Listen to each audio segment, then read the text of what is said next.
গুজবকে সত্যি করে বিয়ে করলেন সামান্থা। অবশেষে গুজব হলো সত্য।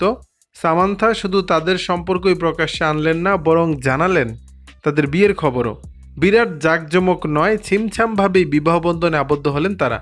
সামান্থা রথ প্রভু এবং রাজ নিদিমরু সামাজিক মাধ্যমে তাদের বিয়ের প্রথম ছবি শেয়ার করে আনুষ্ঠানিকভাবে সম্পর্কের ঘোষণা করেন। 2024 সাল থেকে তাদের প্রেমের গুঞ্জন শোনা যাচ্ছিল।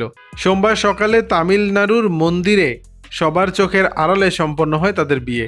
ইনস্টাগ্রামে সামান্থা ছবিগুলো শেয়ার করে লিখেছেন একমাত্র শব্দ, বিয়ের তারিখ 1/12/2025।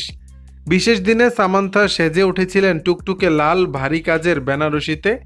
নামমাত্র মেকআপ, খোপায় ফুল, হাতে মেহেন্দি, গা ভর্তি সোনার গয়না। রাজের পরনে ছিল ধবধবে সাদা পাঞ্জাবি, সঙ্গে ঘিয়ে রঙের জহর কোট। হাতে হাত রেখে একগাল হাসি নিয়ে অনুরাগীদের সুখবর দিলেন তারা। তাদের বিবাহ ইতিমধ্যেই আলোড়ন ফেলেছে বিনোদন দুনিয়া এবং সোশ্যাল মিডিয়ায়। নবদম্পতিকে শুভেচ্ছা জানিয়েছেন সবাই। সামান্থা এবং রাজের পেশাগত বন্ধনও দীর্ঘদিনের। দ্য ফ্যামিলি ম্যান সিজন 2 এবং সিটাডেল হানিবানিতে সামান্থা অভিনয় করেছেন, আর রাজ ছিলেন পরিচালকের ভূমিকায়। দর্শক, বিষয়টি নিয়ে আপনাদের মতামত জানাবেন নিচের কমেন্ট বক্সে।